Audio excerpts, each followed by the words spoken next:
I've ever seen, and I think we should start playing the side that we think is going to win the World Cup. And I think we should start getting them to play together. All right, Richard Illingworth is injured, so that gives them a little bit of an option to experiment with other spinners. But I do think that Darren Gough, I thought, bowled well at Cape Town, the first 8 overs. His first bowl for 2 months. It would have made sense to keep him going. OK, let's have a look at the South African 11 now. And there's actually a bit of confusion around about at the moment, because they've made some changes, certainly. Hudson has come in. The young left-arm spinner Boje will get his first game instead of Adams. They've decided to dispense with Adams. And here's David Gower. Thanks, Charles. Well, it's certainly hotting up down here, that much I can promise you. Every now and again there's a gentle whiff of breeze which the players are really going to need if they're going to keep their cool out here. Now, the pitch looks an absolute belter to me. It's straw-coloured, a little bit of golden colour in here. The grass is a nice even covering over pretty much all the pitch. There's one patch to my left where it's just a little bit barer. But I honestly don't think that's going to make an awful lot of difference. The new ball might just come onto the bat nicely. I think for most of the game it's going to be a nice easy-paced pitch. Good enough for one-day cricket. Should see plenty of runs without really much help for either the seam bowlers or the spin bowlers. Right, that's the service they're going to play on. Thank you very much, David. And, of course, now it's all down to what happens when the captains call the toss. Obviously very important for England that they try and win it if they possibly can, because they were disappointed when they didn't win it in Newlands. But now let's go out of the middle. The toss, there's the coin going up. And I can tell you South Africa have won it, and we can now join Bob Willis, who's with both captains. Thanks very much, Charles. Well, it's certainly warming up out here. There's a breeze, but we're expecting a high of 34 degrees this afternoon. Now, Hansie Cronje has won the toss. Hansie, what are you going to do this time? We're going to bat first again. Seems a good strip, and normally plays quite well when you're batting first. You've had to make some changes to your side, one through injury, others you've decided to change yourselves. Yes, we, as we said right from the start, we're going to be very flexible this summer. As a build-up to the World Cup, one change, Daryl Cullinan, is because of injury, and the rest of the guys are because we're on a rotation basis. It'd be nice for the local lad, Nicky Boyer, to have an opportunity. Yes, he's had a good summer for us, and hopefully he can continue that way. It's his second game, and hopefully it'll go well. Do you think you play better batting first in one-day cricket? Statistics seem to prove that, but we don't mind whatever we do. Good luck today. Thank you very Thanks much. for talking to us. Thank you. Mike, 2 changes to the England 11, but still no Robin Smith. No, but he's going to play this weekend. We said right from the start we're going to change our side fairly regularly. I believe any of the 11 that we've put out from the 17 here should be able to do a good job for us.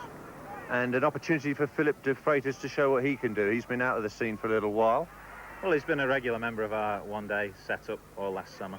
He didn't play in the tests and missed the tests here, but he's a steady performer for us in one-day cricket. You've got Cape Town out of your system. That was a disappointing performance, but there were some plus points as well. The disappointment was really just lacking the killer instinct to win the game. We dominated the game for most of the time, and they're just situations you have to win in. So that was a disappointing thing, but for most of the game, we control the match. Down there in the middle, there's a cooling breeze, but a forecast temperature high of 34 degrees Celsius today. And a new look South African opening partnership. We saw Gary Kirsten and Dave Richardson at Cape Town. Today we're seeing Richard Snell and Andrew Hudson. Here's Cork's first ball.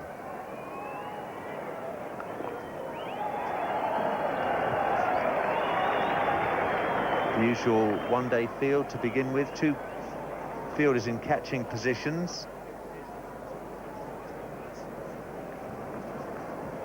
Andrew Hudson back in the South African one-day side.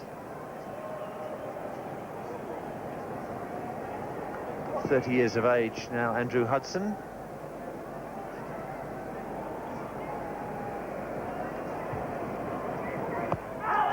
Big shout from Cork. Rudy Kurtzen, the umpire, says not out. England were unlucky with LBWs when they were batting at Cape Town. What did you think of that one, Ian Botham? Well, if the umpire's consistent, that's fine. He's forward. It probably would have gone just over the top, I think. But what we seem to have lacked, Robin Smith and himself opening. Big shout. Not out, says umpire Dietrichs.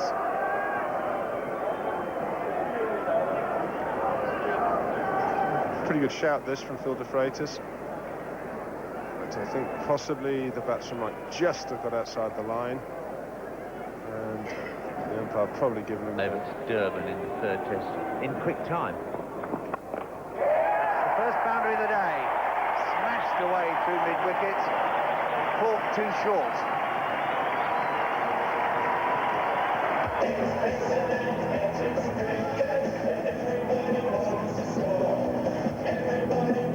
Short from Dominic Cork, and on this wicket you can't afford to be short. And Andrew Hudson was onto it like a flash. And that really is 4 runs from the word go.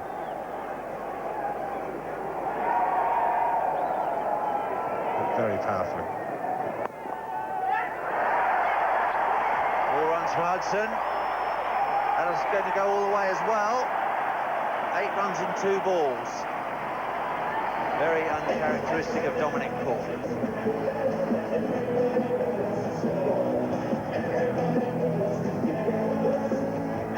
Overpitched, overcompensating for the short ball the ball before, and Andrew Hudson whipping it away. Cricket since 91-92. Another huge shout. Snell playing across the line. England will keep appealing if he misses them.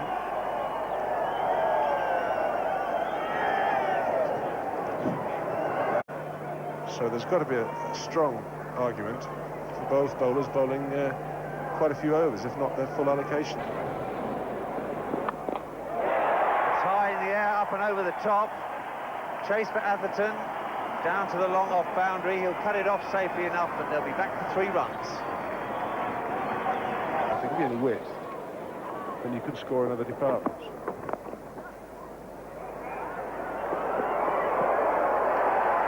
Hudson would have been history. Instead, South Africa get back for a 2nd run. Well, Andrew Hudson there, Bob, not even attempting to even try and run the bat in. It's pushed in, and Neil Fairbrother very quick onto his left hand. And Hudson is not even in the picture.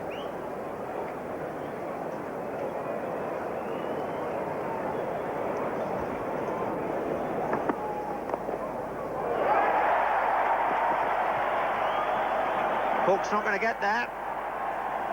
That's gone very quickly across this outfield. It's another boundary. A very good start by South Africa. They're now 32 without loss. Well, Snell, it was wide, and he's just punched this. And hasn't he timed it well? It looked quite an innocuous shot at first. No real power in it, but the timing is magnificent. A little bit too much width, though, there from Phil DeFreitas.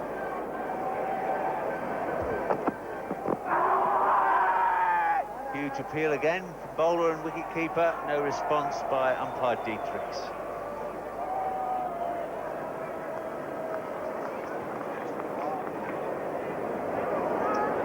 I think that's probably just going down as well.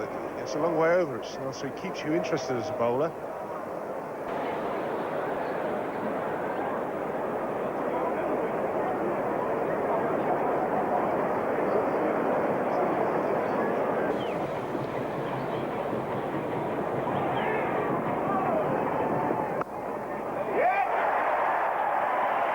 Racing away again. Despairing dive. It's 4 more. England, I think, are going to have a rethink about these fielding positions, get their angles right. The ball's absolutely firing across this outfield. Again, a little short. Not far away from Graham Hick, but Richard Snell again timing it well. But I think on a slow wicket,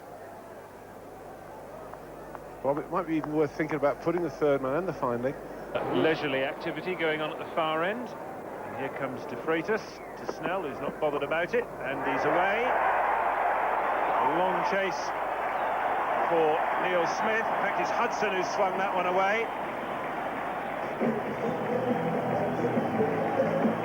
The 4's coming too quickly for England, but this is a very fast scoring ground where boundaries do come at a ferocious rate. In England's game against the Orange Free State earlier in the tour here, they hit 53 4s in one day's cricket. It's pretty difficult. This is White, that's away for 4 more. And Craig White has got to get his length sorted out here.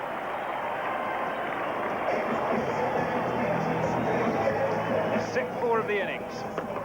You can rest assured as an England bowler today on this slow surface that if you drop short, Andrew Hudson's going to murder you. He's a brilliant player of that sort of pull hook, sometimes even half slog shot. This is a legitimate pull, the ball not quite bouncing half as, or quite as much as he expected, and slapping it away over to go for 4, so that fielder's looking to do both things. It's going to be more runs. Ramprakash is just loping after that one. It's beautifully timed. The 50 is up. Must be another 15 yards in front of square, but without a fine leg, anything that is leg glanced is very dangerous and likely to go for 4, so that fielder's looking to do both things. It's going to be more runs. Ramprakash is just loping after that one. It's beautifully timed. The 50 is up. And England look as though they've got a major problem on their hands here. They need to break this partnership and get into these South Africans. That's the shot of the morning. I say morning, it's the shot of the afternoon so far. Hit on the up.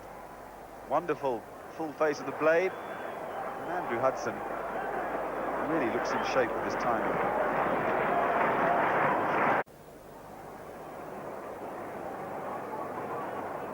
So 25 apiece. Hudson and Snell, 11 overs gone.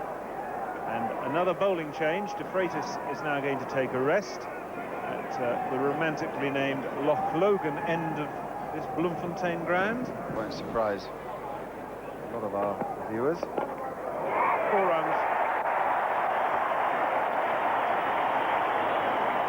England are ragged here. Richard Snell hit a couple over the top early on. Hudson's played some powerful pull shots. And the England bowlers have just lost the control that they had in the first 3 overs of this innings. Little bits of the fielding have been ragged, and that's a big full toss from Peter Martin. Things which impresses you so much about South African cricket, and one-day cricket in particular, and it's got the hallmark of Bob Woolmer all over it.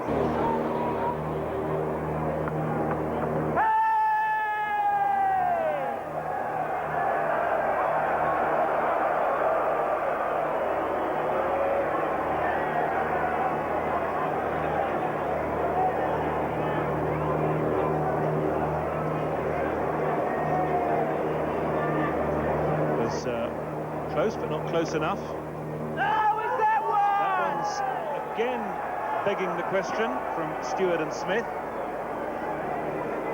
Well, Diedrichs isn't interested in anything at the moment. I think they're all good shouts. That one is just outside the line of off stump. The one before was a very good shout. England have the 2 fielders that are doing the job of so-called close catchers are those 2. High in the air. White's trying to get under it. He won't.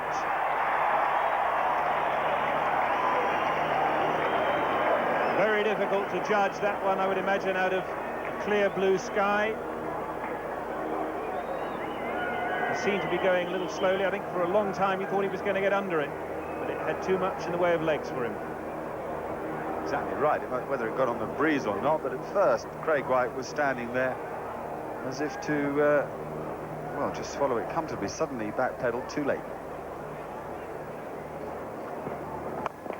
Gone again. He's got much better contact this time, Snell, and it's gone, I think, for 6.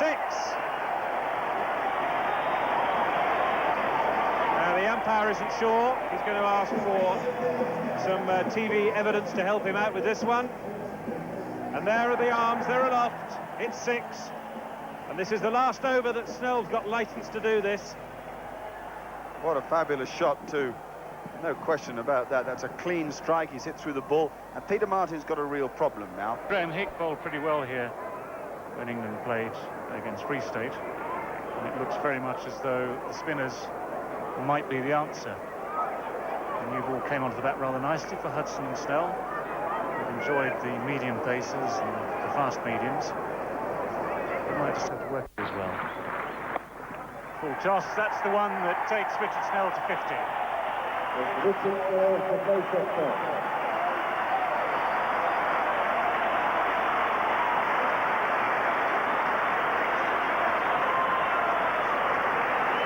Very good innings by Richard Snell. Richard Snell, this is his highest score in one international cricket, beating his previous best, which was 51 against Sri Lanka.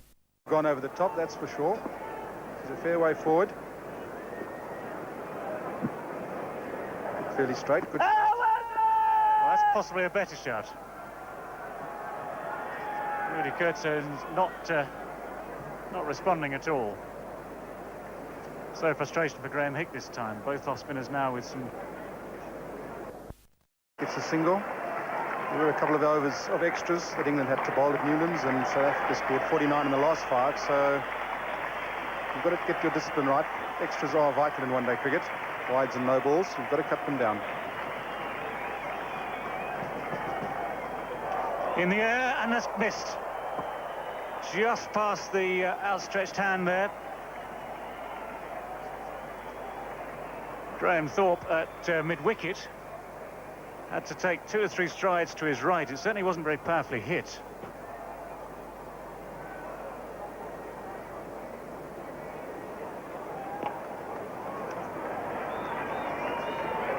I've certainly seen those catches taken many, many times by some of the world's best fielders in this sort of cricket. It was a little bit of a miscue, just a flick of the wrists. And really, Graham Thorpe should have taken that.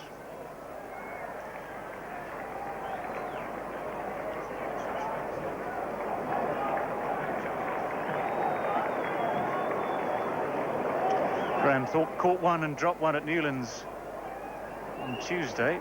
He's now caught one, dropped 2. That's turned. Very good work. Dominic Cork on the cover boundary. In the end, all that effort will only save 1 run.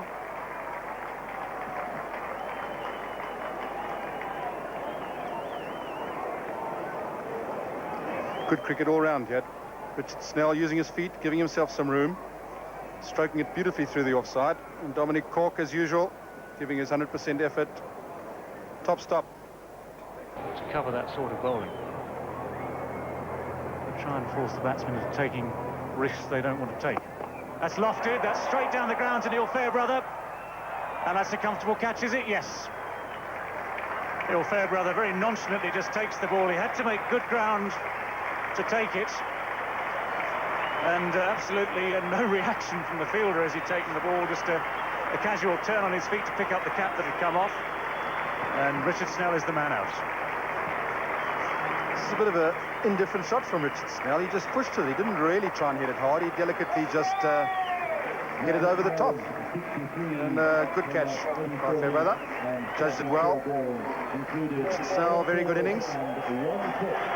But really, if he was going to launch, I thought he would launch it a big launch, David. He just delicately lobbed that to long on. OK, 116 for 1.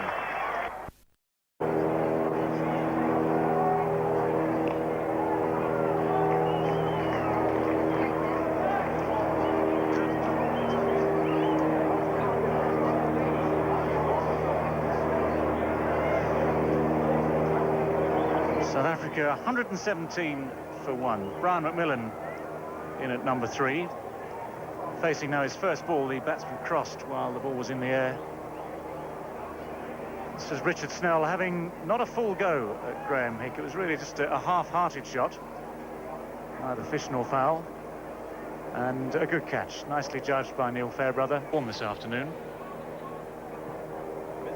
Yes, Richard Snell did the job for South Africa, got South Africa off to a very good, sound start. The platform's certainly there for the South Africans to get a very big total. As here we see Richard Snell hitting one to Neil Fairbrother at long on and judging it well. Good catch.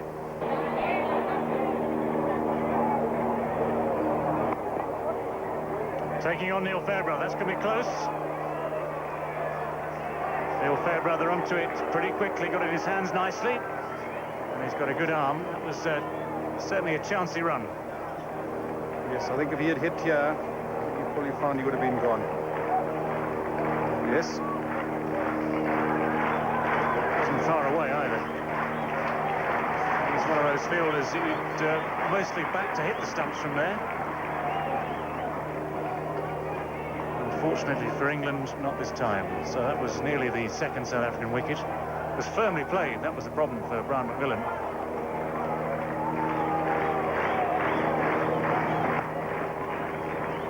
Good over from Graham Hick, just one run off it. That leaves South Africa 122 for 1. That's the halfway point.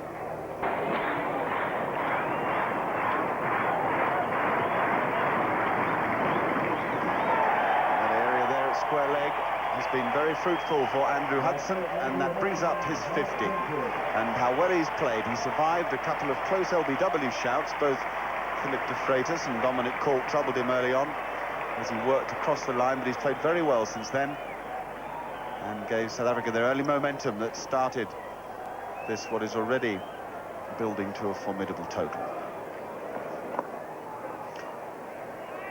Ian Botham is alongside me, and no doubt that the spinners have put a break on Ian. How they're going to miss Richard Illingworth. Well, I think Richard Illingworth was pretty close to fitness for this game, and it wouldn't surprise me to see him playing at the weekend. But I think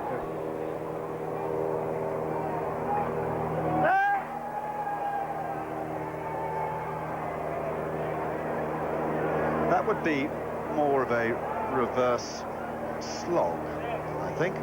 It hasn't been given out LBW because Brian McMillan's foot was outside the line of off stump just. So that's why it wasn't given out. because batsmen have to hit the ball rather than use the pace of the ball, and I think this is a tactic they're going to have to get used to using, particularly in the World Cup, which is obviously what they're hoping to build or get a side ready for. Short and wide from Ramprakash and 4 from Brian McMillan. Made no mistake. Mark Ramprakash bowled very well in the game against the Free State here. Graham Hick's off-spinners yielded 2 for 27 in his allotment in that game. Mark Ramprakash was 4 overs, 1 for 18. But that's a poor start. Too flat, short and wide.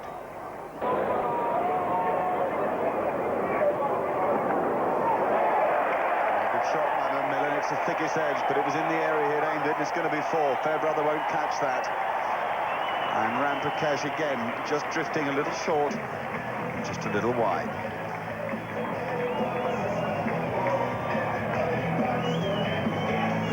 Very impressed with Andrew Hudson today. Under a bit of pressure for his place. Had a very difficult test series. Was left out of the first one-day international. They had Richardson opening, 56 from 85 balls. And interviews and time spent keeping people happy off the field. 4.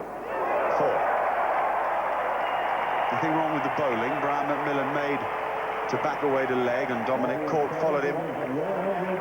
McMillan got back inside it. Clever little shot. Brian McMillan faking to go beside the leg stump.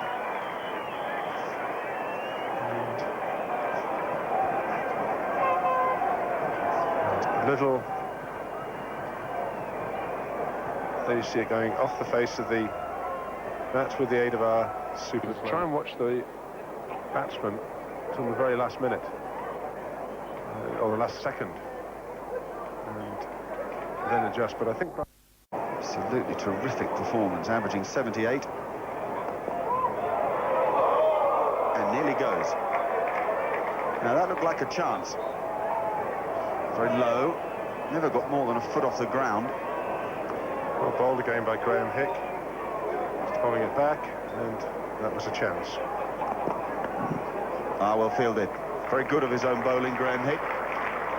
Been the outstanding England fielder today, as he was at Newlands.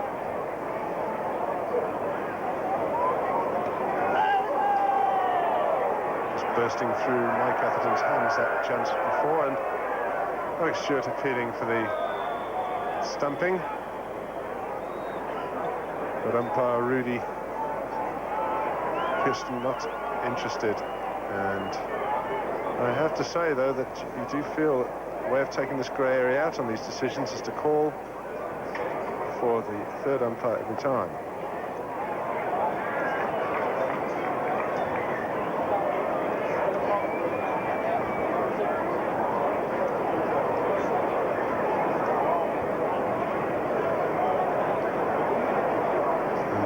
foot now is and the foot starts to lift.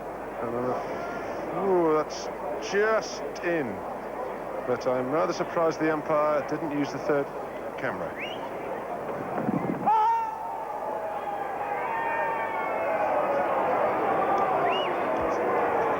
There really is a big grey area here, and we've seen it a couple of times in this series. There's this reverse lap. Just pitching outside leg stump or off stump, whichever way you look at it. Is it a leg stump shot or is it an off stump? Well, that's an interesting one. I'm not quite sure myself how the umpire interprets that. We'll have to find out.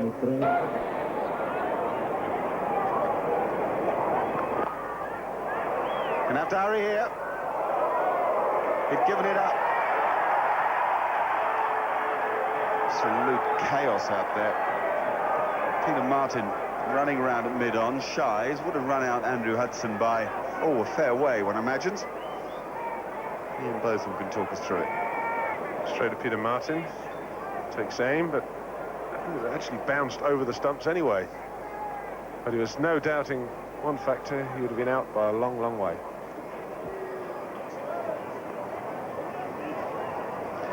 And more good fielding. Terrific cricket. Yeah, we're going to have a look at the third umpire this time. Wilfie Diedrichs there hasn't given too much to England today when they've asked for it.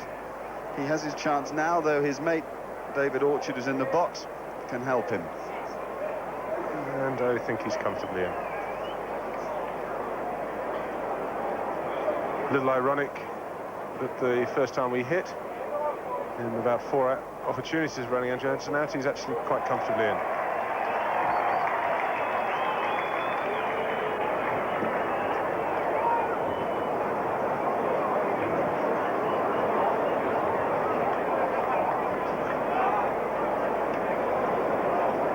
Good work by Philip DeFreitas, throwing off balance and hitting comfortably, and that's a deceptive to set himself to play a big shot.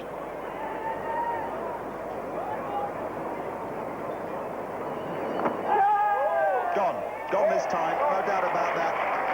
Andrew Hudson, finally, England getting the verdict of Wilfie Diedrichs, and really well deserved by Graham Hick. The pick of the England bowlers. This ball, a little bit of bounce, quite a thick edge into the gloves of Alex Stewart. So South Africa are 164 for 2. And the new man at the wicket, promoted for his good performance at Newlands, is Jacques Callis, the Cape Town boy. Promoted above Jonty Rhodes and Hansie Cronje. Played really well at Newlands because of this. Justice for Graham Hick, and a relieved captain Mike Atherton, who dropped Andrew Hudson in the previous over. But luckily it's not costing them many runs, and that's a good catch because it's quite a thick edge.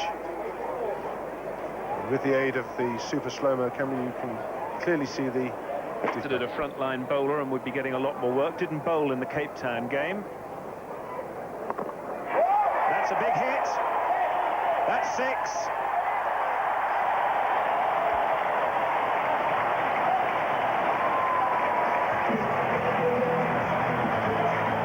That's a magnificent strike, dragged from way outside the off stump.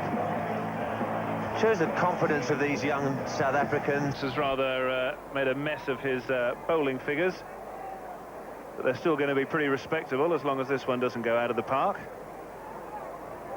2 for 38. And that's the way it finishes. 177 for 2.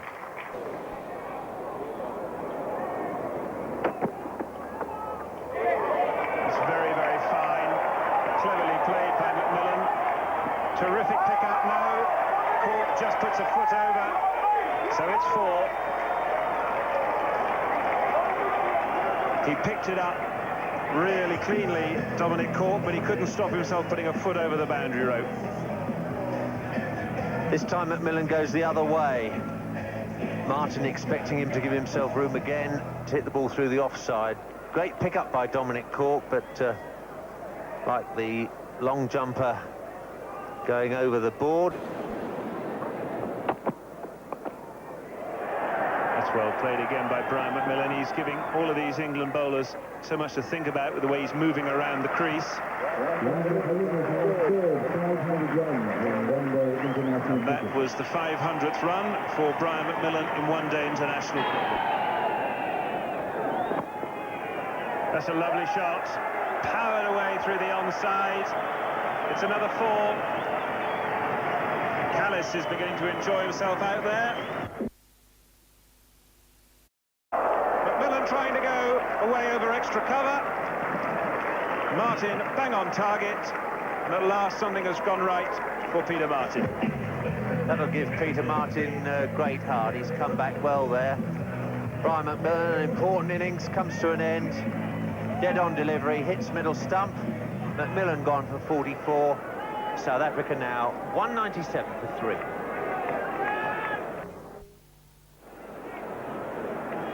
Hansie Cronje, the South African captain, and the local boy from Bloemfontein, has come to the wicket. Brian McMillan, the man out, bowled by Martin. And there are still 10 overs to go after this one in the South African innings. So, licence for Cronje to go mildly potty and try and put this game way out of England's reach. Brian McMillan had been looking to open up his options through the offside. The one-day internationals that he's led.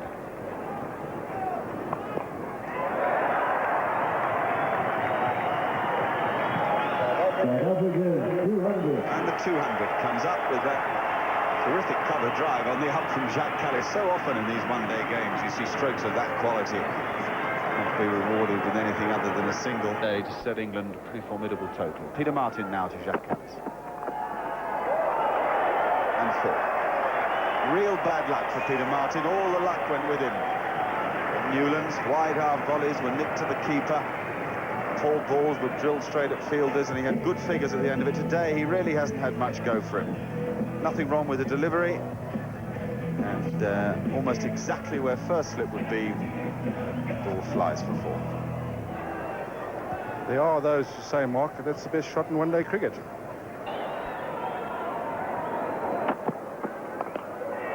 That's high and safe and worth 4. Nothing more really from South African captain than a heave over mid-on. I think that Martin won't be too happy with it, but all the South Africans around the ground are thrilled. Yes, the onslaught was sooner rather than later, Mark. Hansie giving himself a lot of room. Slow delivery from Peter Martin, and Hansie near enough catching it in the middle, fortunately for him, but a bit of a wild cross-batted shot. And sure enough, the South Africans respond. And Cronje does too. 6, no question about that. From the minute he hit it, wasn't going anywhere else. Very clever batting from Hansie Cronje, taking the ball up from outside the off stump. Mid-on is the fielder up. He's exploited the place pretty well. Yeah, this is top batting by Hansie. He's sussed out where the open area is. What a good effort too. Full and straight. Absolutely the top tactic for the England bowlers at this stage of the innings, Mike. Yes, very much so. These seamers have come back and bowled well. Dominic Cork here, really bowling in the right place, getting a little bit of in-drift. Hansie playing right across the line. Really, Hansie hasn't been one to mess around today, that's for sure. 226 for 4. One-day international matches for South Africa. You'd hardly think they'd been back in the stage for long enough. He's in at the wicket because Hansie Cronje has suffered from a good full and straight delivery from Dominic Cork. Just enough in drift too, which when you think he comes in at 5 or 6 most of the time, is a decent performance. And here's Cronje. Snell just used the tactic of bludgeoning it.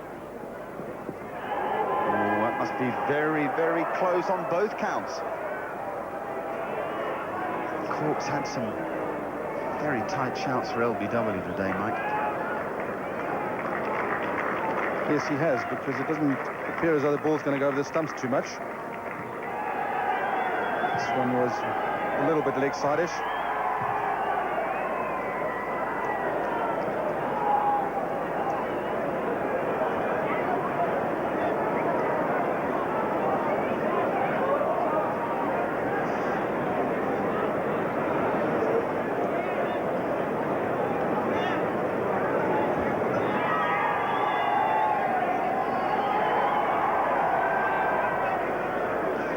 Yeah, I think they would have missed leg stump mark.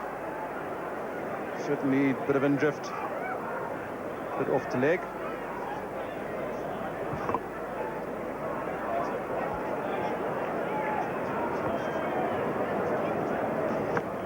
So we begin the start of the last 5.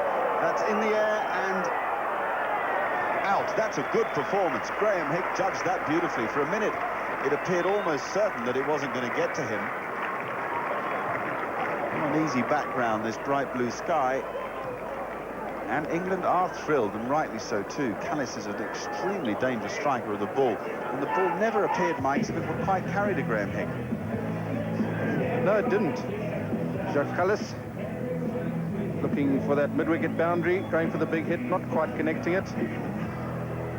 Not hitting it in the middle, that for sure, and Graham Hick judging this superbly. Really was a good catch. South Africa are now 228 for 5.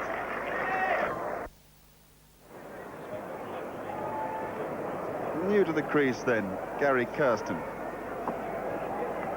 As Jonty Rhodes tries to whip Neil Smith away through that big area at square leg. And Kirsten's in because of a really good bit of fielding by Graham Hick to judge the ball against this very pale blue sky, the white ball. Very good catch.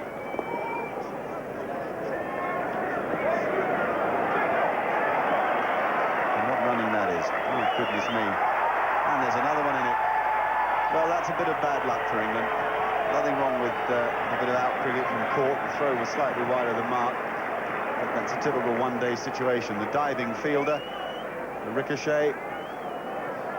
The man backing up, therefore, is on the wrong line of the ball. This is the end of Jacques Callis. Yeah, Graham Hick didn't really judge that well, but in the end he judged it superbly. Lost it a bit somewhere along the line. He was in the shadow. The ball came out of the sun. And a top pair of hands, Graham Hick doesn't miss many. We ought to also record the fact that it is Neil Smith's first wicket for England. In the first 15 overs of the innings, when South Africa got off to a flyer. Out. Gary Kirsten flips Cork straight to the safe hands of Neil Fairbrother, and this is very, very good cricket from England. They've bounced back into this match through intelligent, professional bowling. Yes, England have done well. The spinners initially got it back, and then the seamers have come back and they bowled a very good line and length. South Africa have lost a bit of ground. There's no best way to stop side scoring runs is by taking wickets, and that's what England have been doing, and they've done it very well. And the other big change in England's performance over the last 20 overs has been in the field, where they've come from, well, something near poor to something near excellent. Neil Fairbrother was the man who started it off, holding on to Richard Snell down on the long-on boundary. Graham Hick has caught a super catch out at deep mid-wicket, and now Fairbrother has nicely captured Gary Kirsten. Coming to the crease is Sean Pollock. That's 66, his best effort in one-day cricket. And it won him, along with his 4 wickets, the Man of the Match award at Newlands. He has not failed to impress everybody that has seen him on this tour. We're just having another look. Cork has once again bowled that slower ball, cutting his fingers across the ball. You see how the ball rotated there with our quite excellent slow-mo camera, super slow-mo camera, I should say. Playing for South Africa, particularly in the batting department, where in Natal he bats also 8 or 9 because they got such a strong batting lineup. This is really good stuff from Dominic Cork, fast and full, and quite good enough as South Africa make the mistake now of looking to play shots all the time. They'd run the ball around so successfully, picking up masses of ones and twos and keeping the momentum going. And now, as they all look to hit the ball away with cross-batted shots, they pay as Cork does the business for England.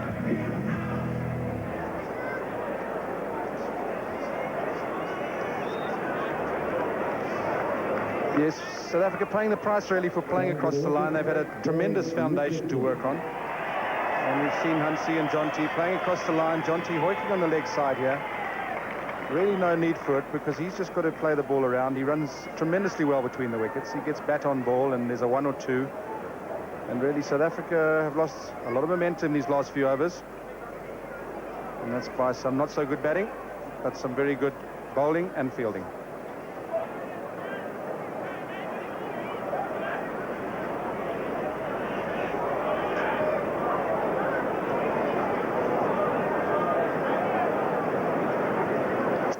Dave Richardson new to the crease.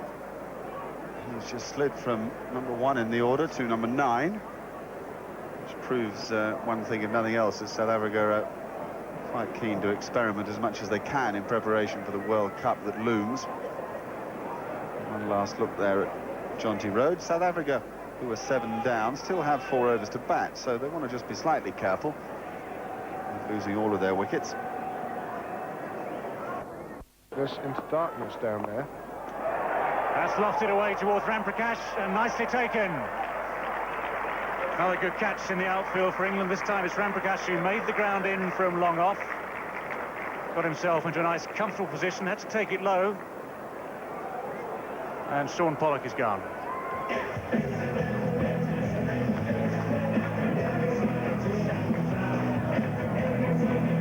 Well bowled, Neil Smith.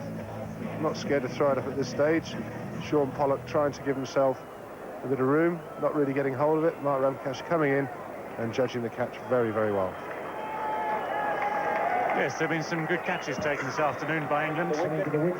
Not always easy to judge the ball. This white ball in a light pale blue sky takes some judging.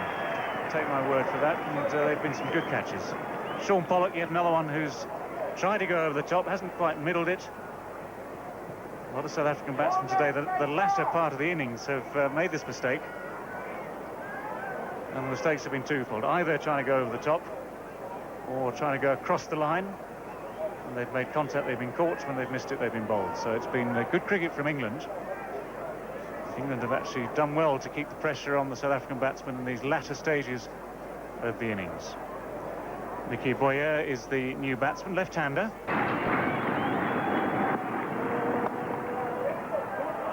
Unlucky for Dave Richardson, hit it pretty well. And the stumps doing the job of the fielder.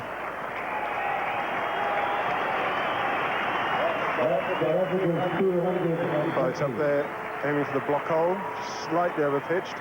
Well hit by Dave Richardson, but well fielded by the stumps. The single brings up the 250.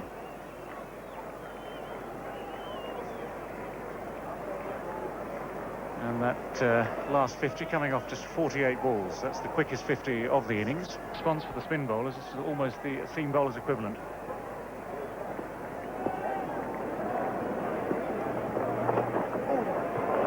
That's beaten Alex Stewart. That's unfortunate for England. That ball didn't really carry through to the keeper. And the bad news, it's gone through for 4 byes. Up until then, it had been a very good over. Just 6 coming off it in any case.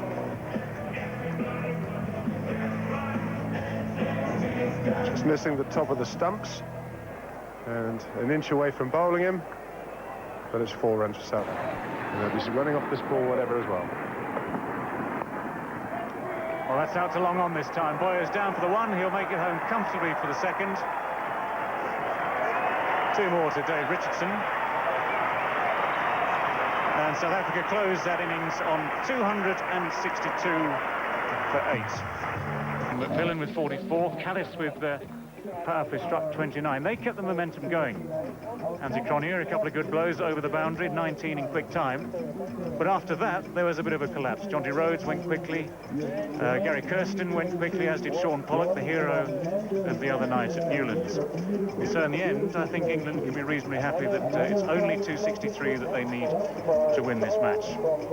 Now, the England bowlers, Dominic Cork with his full allocation, 3 for 44. That's good bowling from him, especially in the closing overs, the last 2 overs, in which he took 3 for 7.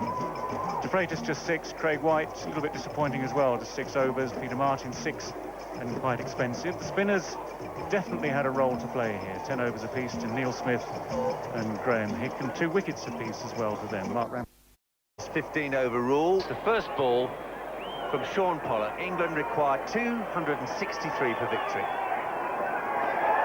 It'll be a wide down the leg side. England on their way, and they have a full 50 overs left. Quite a test this for Philip DeFreitas. That's a nice strike over the infield. That'll run quickly away down towards the rope, and indeed will make it to the boundary. DeFreitas off the mark in good style. And absolutely the one place that Sean Pollock must not bowl. Philip DeFreitas is around a good length and around leg stump. He only has 3 fielders on the leg side.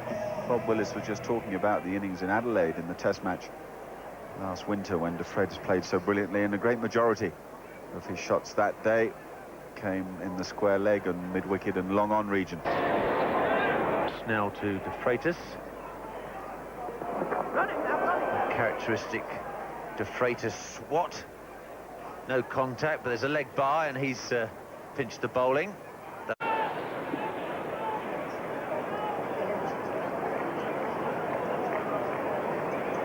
These so-called close catching positions are really stretching a point now.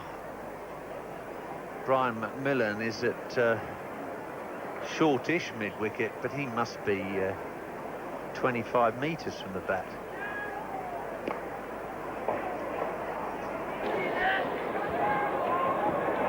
Pollock to DeFreitas. That's a big hit in the air, over the top.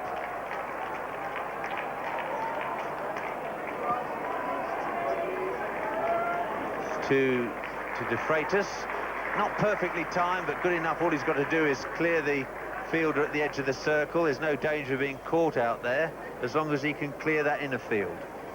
Absolutely not. And the value of Michael Atherton's ability to angle the ball and give the strike back to DeFreitas is shown here. 4 runs in the last 10 overs. That's gone square. That'll run away for 4.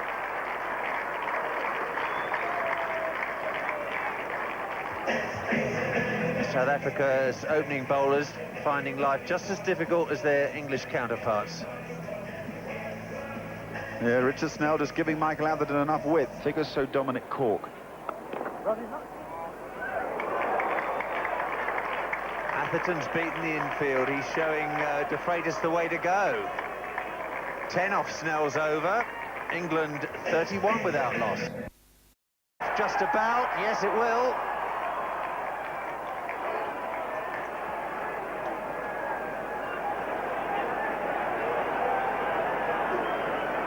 It's an agonising position to have to field, right on the edge of that fielding circle. It's not properly timed by DeFreitas. It's really a thickish outside edge. He's only got half a bat on it, but of course Donald has to start running backwards straight away. Slow ball by Pollock, well read by DeFreitas, crashes it back past the bowler. That's 4 more.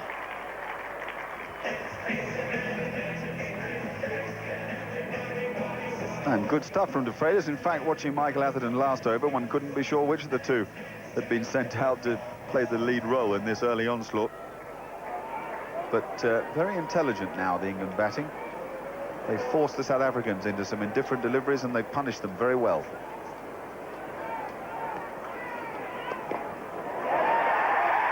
Rhodes has got him. Mistimed by DeFreitas, trying to hit it over cover point.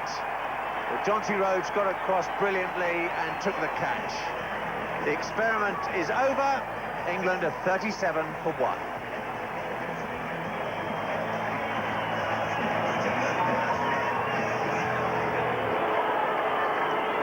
Well, great disappointment for England. They picked the wrong man too to be hitting it to. Just about the safest hands in the world game. But DeFreitas hasn't done a bad job for England. They are now 37 for 1.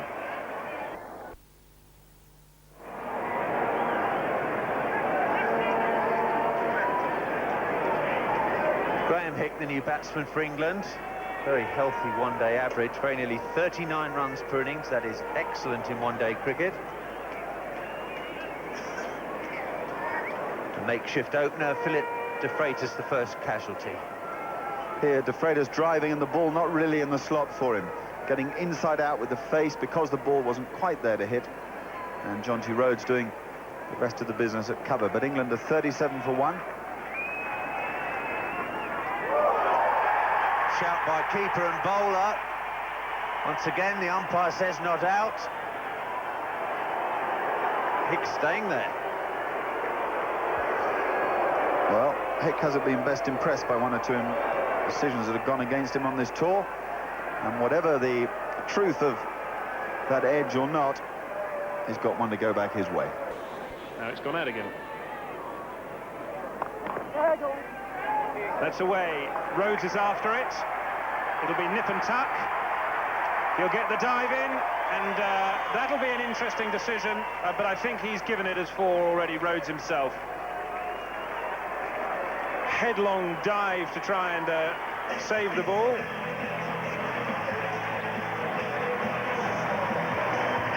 But the ball had crossed before he was able to knock it back.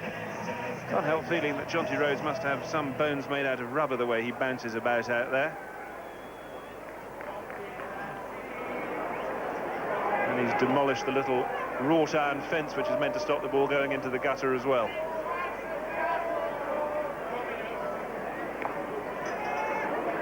This could be tight if Rhodes hits, but he doesn't. Yes, we've seen a few of those in this match. England missed on 2 or 3 occasions when South African players would have been out. Let's have a look at this one.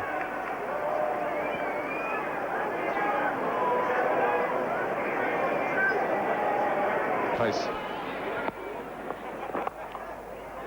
That's a better one, that's 4. The 5th is up. In the 10th over. And we have another rendition of the It's 4 jingle.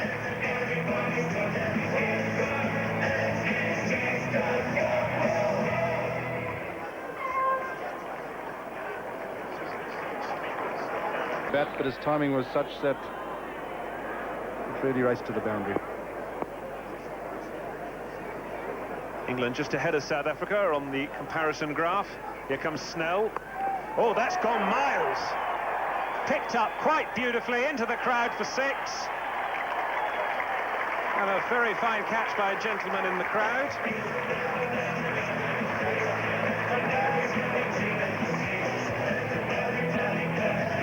Here's an example of Graham Hick's timing. Leg side ball from Richard Snell. And he just picks it up off the meat of the bat. Oh, easily caught in the crowd. Lovely shot. 10. South Africa, 44. You can see that ball going right off the meat of the bat. Effortless shot.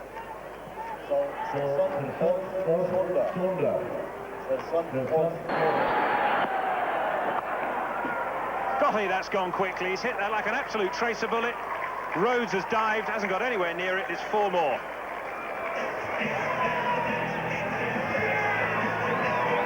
I don't think Hickey can believe it, because I don't think he quite hit that in the middle, but goodness me, didn't that ever fly to the boundary? There was about 10 yards between the two fielders, and Hick went straight smack through the middle of them.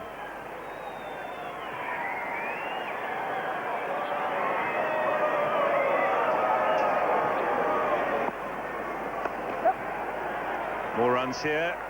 They'll think about the second, but that's as far as it'll get. And interesting news from the middle, Mike, because the South African players have sent a message off saying, could they please have the jingles turned down? They don't like all this "it's gone for 4" stuff. It's depressing them. The jingles have got to be turned down. It's irritating the South Africans. What do you make of that? Maybe they got a bowl better and have less fours hit off them, Charles. Well, that's the answer from the PA box. England put up with it. Now a little discussion going on in the middle between Atherton and Hick. They both look quite content with life at the moment. And here comes Alan Donald, and there's the cheer. It's the 13th over again, just as it was at Newlands. The hometown boy's been given the ball, and he'll have practically everybody in the Springbok Park Stadium behind him when he roars in now to Graham Hick. He got Hick out, he got Atherton out, he also got Stewart out in the Newlands game, and here he comes to Graham Hick. And that's not a terrific piece of fielding, and it's away for 4. Andrew Hudson, the culprit. Alan Donald can't believe it.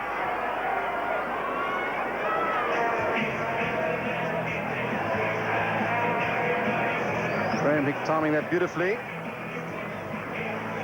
But Alan Donald expecting as normal the South African fielding to be of the highest order, which it wasn't there.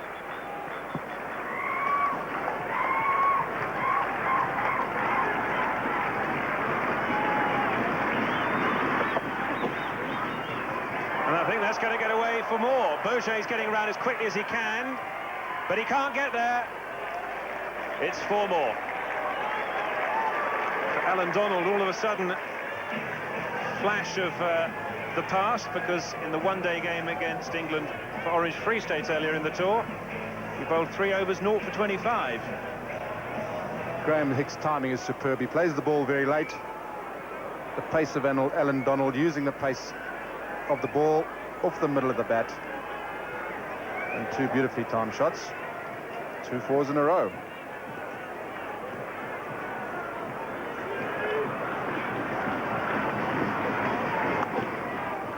Oh, that's 4 more. This is a great over for England.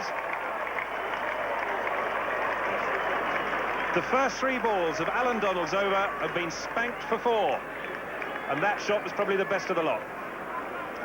Again, beautiful timing from Graham Hick. That's not quite a half volley, and on this wicket, well, against some of Alan Donald's pace, I suppose you can get away with it, but a beautiful shot, finding the gap between mid-off and extra cover, just leaning into the ball, picking the gap. Oh, beautiful.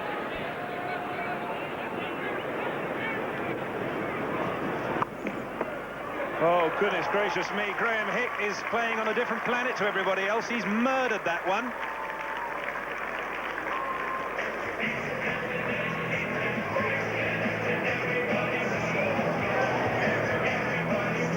Well, this is Graham Hick at his best. That one is a half volley, though. And you don't bowl those to Graham Hick. Finds the gap, straight through it. And from the time it left the bat, there was only one result, 4 runs. Strike rate.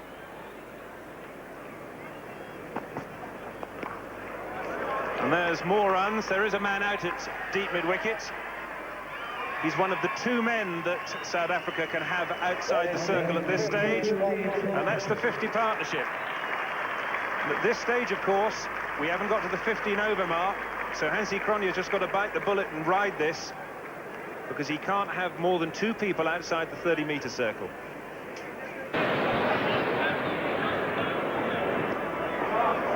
Straying onto leg stump, Hick has played that quite brilliantly, and it's 4 more.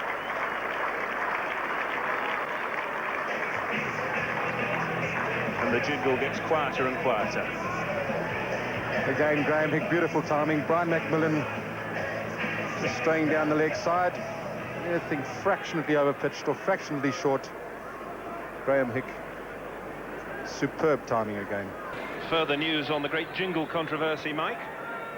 The England dressing room has just been round to the PA box and got the jingle turned back up again. They like hearing the jingle every time it goes for 4. I don't know where you get all this information from, Charles, but it's very interesting. And Alan Donald has achieved something there with the first maiden of the match. Great cheer from the crowd, but England are still handily placed at 92 for 1. Still gives nothing away. That's down the leg side and very fine. 4 more. No way that Sean Pollock was going to get round to cut that off, and that's Graham Hick's 50. Sparkling innings from the Worcestershire man. 51 runs have come in just 33 deliveries.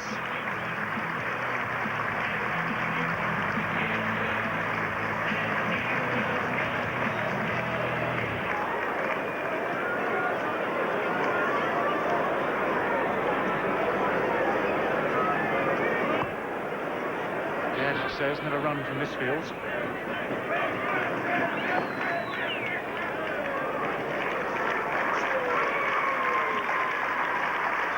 Runs off the over, the England 100 is up. They're 100 for 1. Quite often the bowlers with less pace on wickets like this are the harder to get away.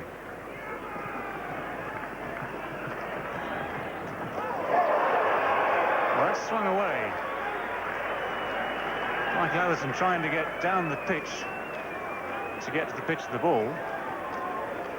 A little movement there. I don't understand actually why David Richardson hasn't come up. I think if I was bowling, a little bit of movement there and seeing the batsman come at me, I would want the keeper up just to make him, hopefully just to keep him back.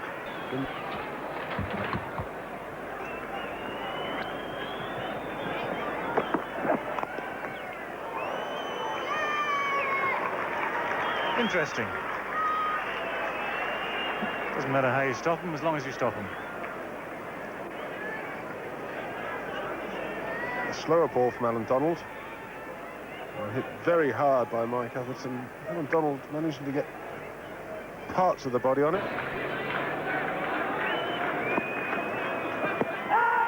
Big shout, just going down, but no, he's given it. Unbelievably, Rudy Kurtzon, the umpire at the Willow's End, has decided that was going to hit leg stump. Graham Hick doesn't seem to be having a very good run with these decisions. Quite amazing, this. He's given nothing all match. That's going as straight, if not a lot of deliveries have been straighter than that in this game. And you really do think that Graham Hick is having rather a rough run with these decisions. And that takes England now to 108 for 2. Graham Hick is gone for 55. Graham Thorpe takes his place at the crease. And that was a very, very important wicket for South Africa. Hick had been in such good form tonight. And in the form he showed, he was the man certainly to try and lead England to victory. Well, Hansi Cronje bowling that wide, it's nipped back a bit. Could well have gone down, back side. And after some of the decisions that England had turned down. You've also got to try and decide how far down the pitch Graham Hick was. He's already taken a step outside of the crease. Might not have been a big lunge, but there's a long way for that ball to travel. And no element of doubt admitted by Rudy Kurtzon. I'm afraid that that umpire is guessing, and it's not really good enough. That's tickled away fine. That's going to run pretty quickly down to that boundary. Very quick outfield here at Springbok Park. And so 7 runs come off the over. More importantly, though, the wicket of Graham Hick. The captain have done a good job in both games. Another thick edge for Atherton. He's profited from 1 or 2 of those. Remember well at Newlands how he profited from 2 in a row off Alan Donald when he began his devastating spell.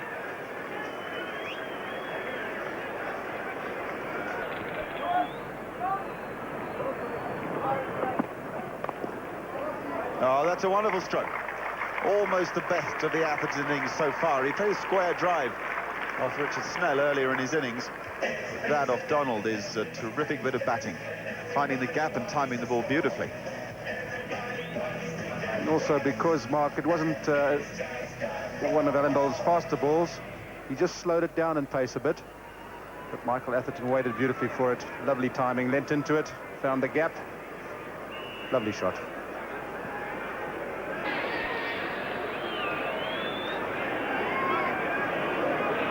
All credit to Michael Atherton. He had Neil Smith on, in fact, before the 15 overs were finished.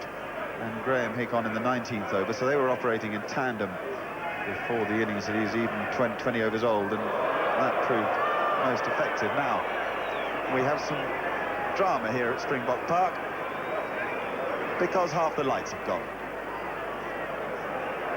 The scoreboard's gone absolutely haywire. There is a real electricity problem. Fielders are wandering around. Dave Richardson thinks it's very funny.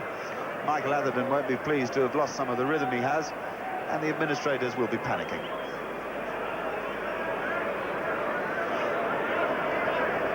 And this is not the first time it's happened here, Mark. I recall it happening a couple of years ago when all the lights went out. At least we've got some light at this stage. Gene deliveries faced and set a good pace to the innings.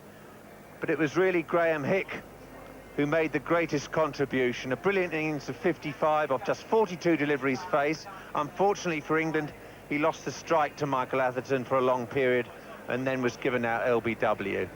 It's been tough work for the South African bowlers, particularly. Well, it's a big moment for this young man, Nicky Boyer, who plays his cricket here in the Free State. Spin. That one just drifting onto leg stump, and Mike Atherton is very strong in that area. And through. The wicket to bring up Mike Atherton's 50. A very well-deserved 50 by Michael Atherton, but he really needs to take on England on to win this match now, because he's been in a long time, and he didn't exactly keep the momentum going when Graham Hick lost the strike. To the World Cup, those squads of 14 have to be named on the 22nd of January. Another good single by Thorpe.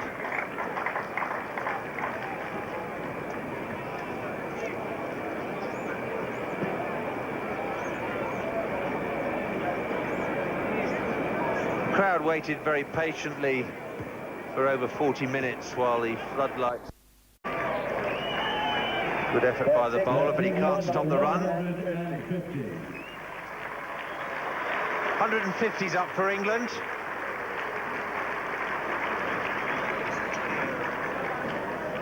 Nicky Boyer doing very well here, diving away, but he'd have actually probably been better off not to have got a hand on it at all.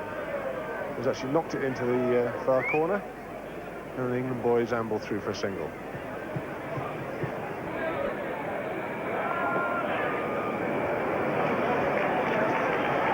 That'll be a very fine stop indeed.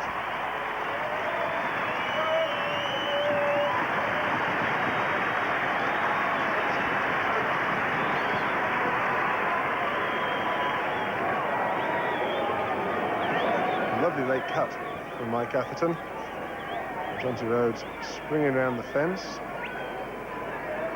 and stopping that very well, flicking the ball away, sliding in. A lot of players would be inclined to keep their hand on the ball, but he flicks it away, lets it roll out onto the pitch before he hits the road. 26 balls for Thorpe, 16.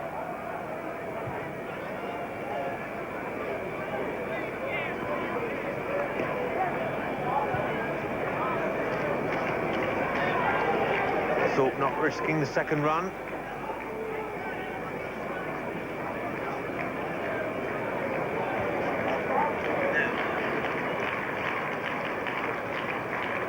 And that single's brought up the 50 partnership between Atherton and Thorpe. England requiring a further 103 for victory.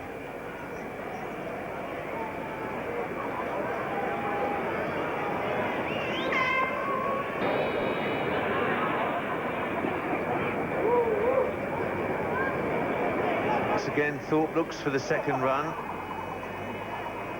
Once again, South Africa prevent him getting it, but he's got the strike. Good over by Boyer.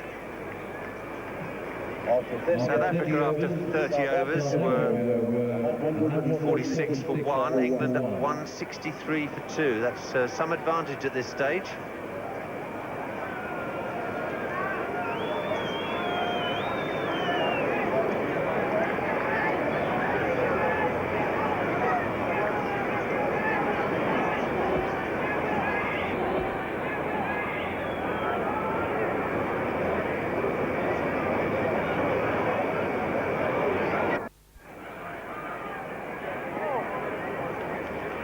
Boye again. Atherton will have to get his skates on. He's not going to win any 100-metre sprints, Michael Atherton. I'm not sure I liked a lot of that. I didn't too like the shot. It's a risky shot. And throw had been on target. Atherton was... Nicky Boye was actually in totally the wrong place. He should have been behind the stumps. He might have had a chance of a run out.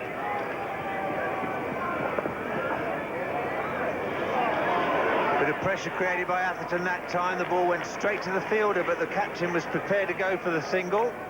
Put the fielder under pressure. He messed it up. Both parties decide to run. It's virtually impossible to stop a run anywhere in this field, but Mike Atherton was in by 3 or 4 yards.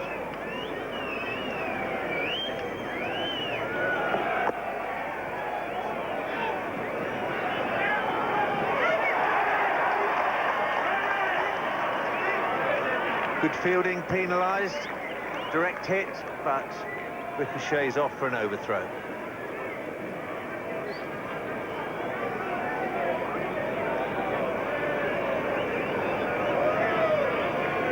A good piece of fielding.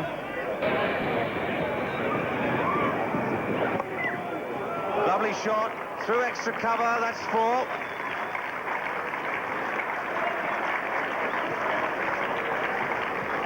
England's first boundary for 9 overs, but that's of no great concern. The run rate is very healthy. Magnificent shot. Give himself room and absolutely powering it over extra cover.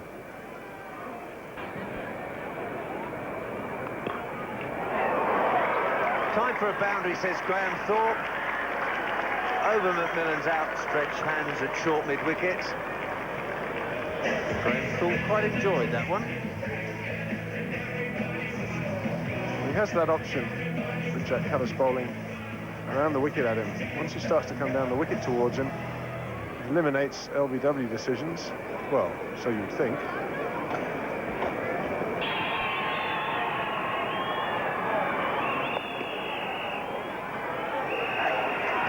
Just the one stump to aim at.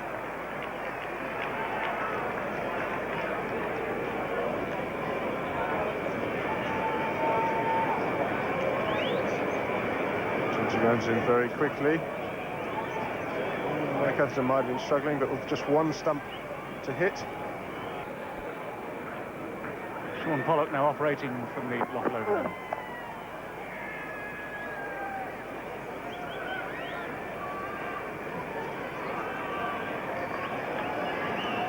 Partnerships all important in one-day cricket. Momentum keeps going if the partnerships flourish. This is actually the highest partnership by any England pair in one-day international cricket against South Africa at any time.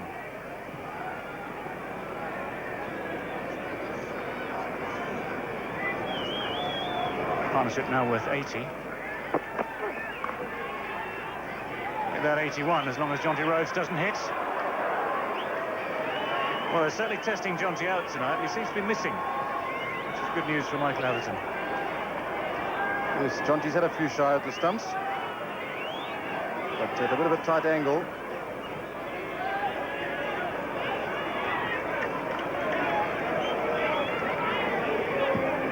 Yeah, and again, if he'd hit, he would have been out. Oh,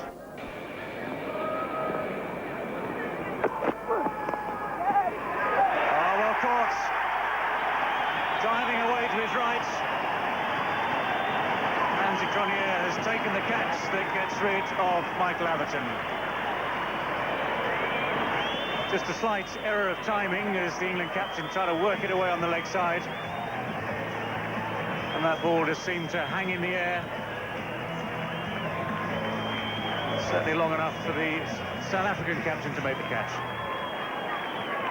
Yes, that's the wicket South African definitely needed, and Hansie Cronje taking a superb catch there. Michael Atherton being done really for lack of pace. The ball didn't come on quite as quickly as he expected. And England 198 for 3.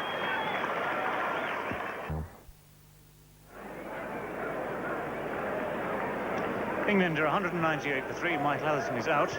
Mark Ramprakash is at the crease. Just a slight error of timing by the England captain led to his dismissal. 85 very good runs for his side. But as Mike Atherton just try to work this away. Good catch. Now, Mark Ramprakash hasn't scored a run for England for some time. His last 3 innings in England colours have all been ducks.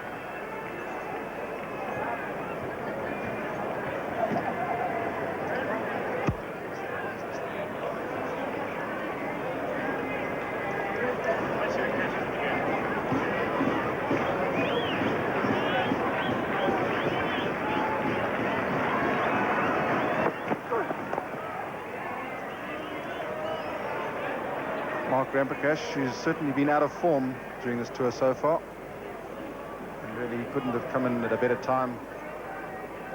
England really cruising, as it were, to victory.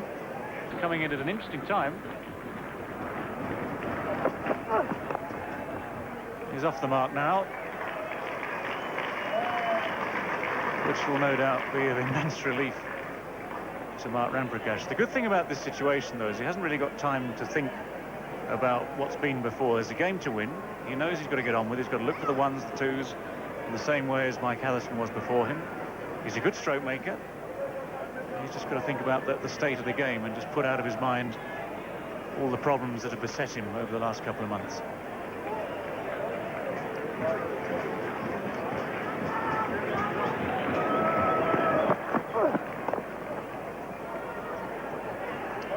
The 200 comes up for England. That is England 200. But still a good over from Sean Pollock. 2 runs came from it. The crowd hardly goes wild when England reach these landmarks, do they, Mike? But kept his line in length. Very good bit of bowling.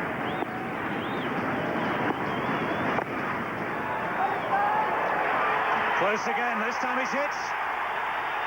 And this is going to get referred to the 3rd umpire. Now, the South Africans are very, very confident about this one.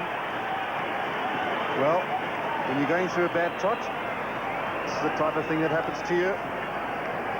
Stumps are being missed all evening. And let's have a look at this. Well, Jonty Rhodes gets the ball in very, very quickly. Bails are off. Mark Ramprakash is a good 1.5 feet short of the crease. And he's already on his way down the pitch. I'm sure he knows what his fate is going to be. He's come down to discuss it with Graham Thorpe. Apologies maybe from Graham Thorpe. This is a very, very unhappy tour for Mark Ramprakash. What a way to go. He's come to the crease there with a chance to get himself back into form. A match here to be won by England. It was a very, very tight run. Jonty Rhodes never lets up. Great balance.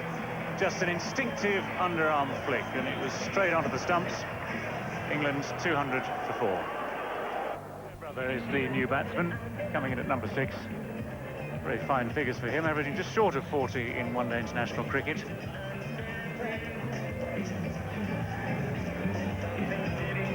Mark Ramprakash, the man out, and I suppose the fates had it in for him.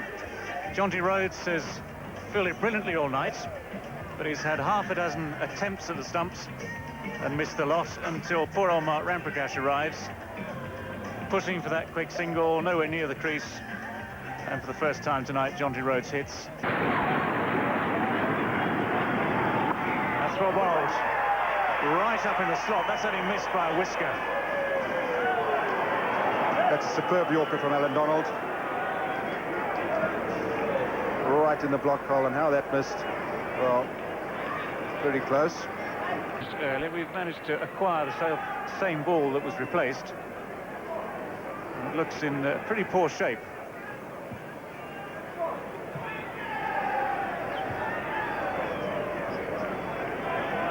34 overs worth, that is, and a large amount of the white is just simply... That's through him. Dave Richardson trying to claim the catch. Wolfie Diedrichs is the umpire who's ignoring all appeals. Seems to be the easy way out for him. Brown Milling can't believe it. I have a feeling that Brian McMillan thought this was so straightforward that a big appeal wasn't really needed. Well, that looked very, very close to the bat. It looked very close to the stump. Dave Richardson had no doubt it hit something. Brian McMillan looked absolutely amazed. And Wilf Diedrichs still hasn't put his finger up this evening. Well, I think that's come straight off the bat, to be honest.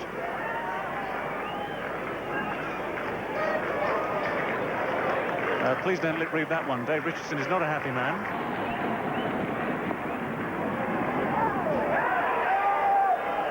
And Alan Donald getting much the same to happen at the other end.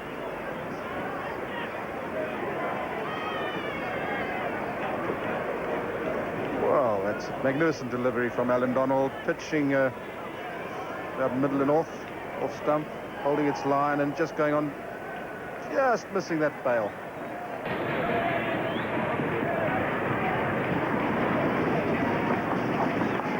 That's over the top, hasn't really got hold of it. Bounces safely in front of Gary Kirsten.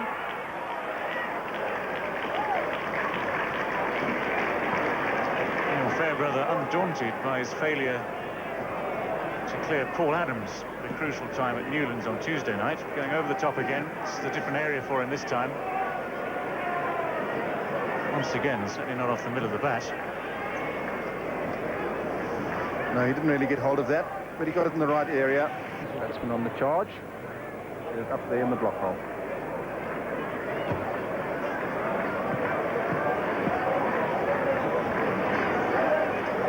Now, with Neil Fairbrother looking to come down the pitch, Dave Richardson finally has come up to try and put the block on that. That's good footwork and a great shot. Straight down the ground. That's going to beat mid-on. That's 4 useful runs for Neil Fairbrother. If Snell couldn't reach it. Perfectly placed.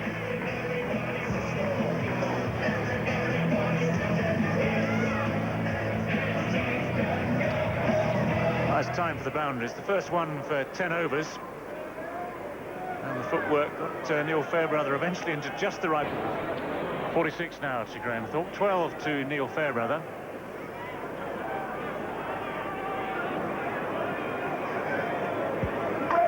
40 runs now needed.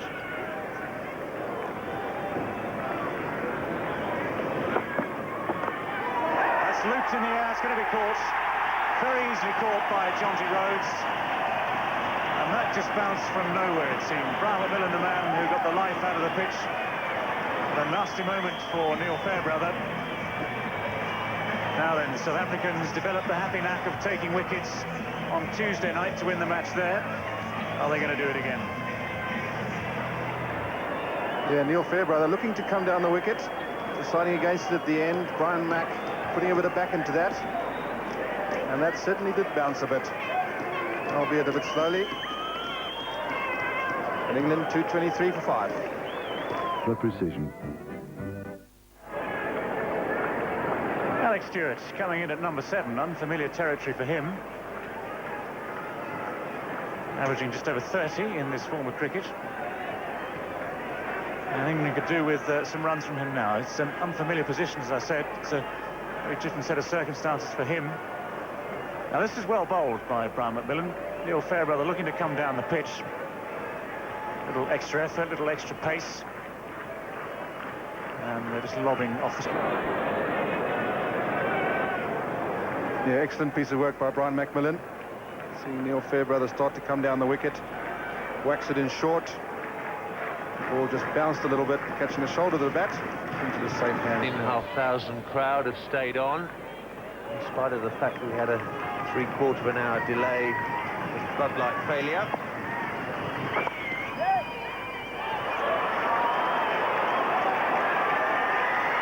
Alex Stewart will be looking for 3 runs here, and he's got them.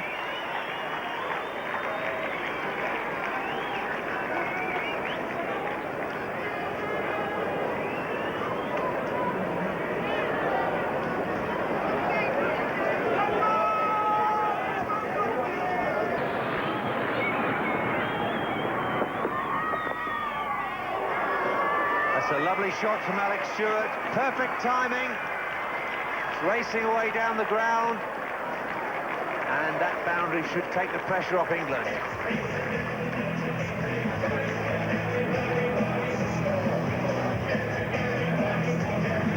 Alex Stewart waits for the delivery and picks his spot through straight mid-on. One of the few places that aren't protected with sweepers is the straight area, and that was punched beautifully through there.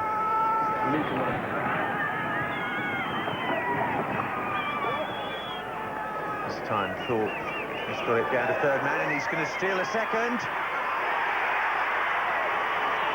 He gets home with some ease. That was good thinking from Thorpe. And that's brought up his 50 runs for Graham Thorpe. Very good running. Fielder under pressure and makes it comfortably. That's been a really good 50, Bob, for England. He's worked the ball around, he's grafted. Only one boundary out of those 50, so it shows you he's been running up and down that wicket. The Willow's End, he doesn't first to Graham.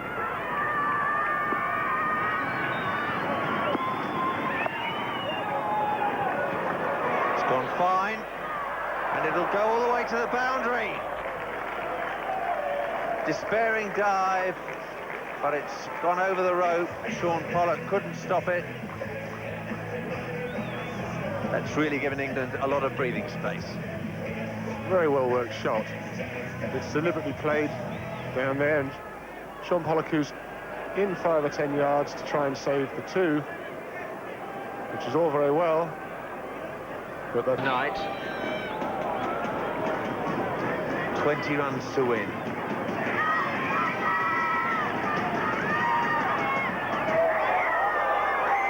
Things just going England's way. Chase for Richard Snell.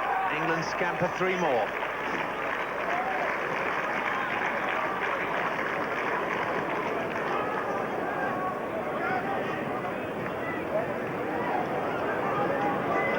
little inside edge, going very fine. Sean Pollock can't believe it. And Alex Stewart, with some good running from his partner Graham Thorpe, getting 3 runs. What's called in the game, Bob? The old Chinese cut. Or perhaps more appropriately with these 2 batsmen, Ian, the Surrey cut.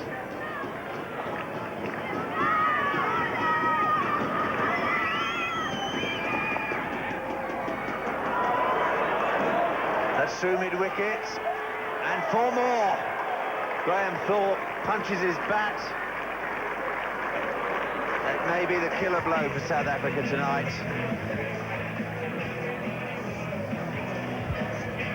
One of the dangers of bowling around the wickets, a left-hander, particularly when he's in and such a good timer through the onside as Graham Thorpe is that if you over-pitch and you've got your cover at deep square and at fine leg, when the bloke's in, he can hit that really anywhere he wants, and he's hit that through the mid-wicket, no sweeper, 4 runs. Local time. If you weren't with us earlier, we had a 45-minute delay.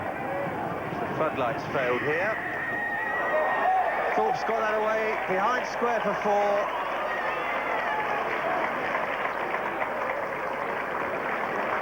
England on to 261 for 5. They need just 2 to win. Graham Thorpe coming down the wicket, advancing towards Sean Pollock, as he's done all night. Hit it on the full, very powerfully away, and you really do think that England have played very well here today. Dragged it back after probably a bad start with the ball. Those matches start at 8 AM UK time. It's no ball. Thorpe whacks it away for 4, and England have won this match by 5 wickets here at Springbok Park, Bloemfontein, and they have levelled this 7-match Benson and Hedges series at 1-1 after 2 games. The Surrey pair have seen them home, and Graham Thorpe is not out. 68. Really a match of fits and starts. South Africa got off to a tremendous start.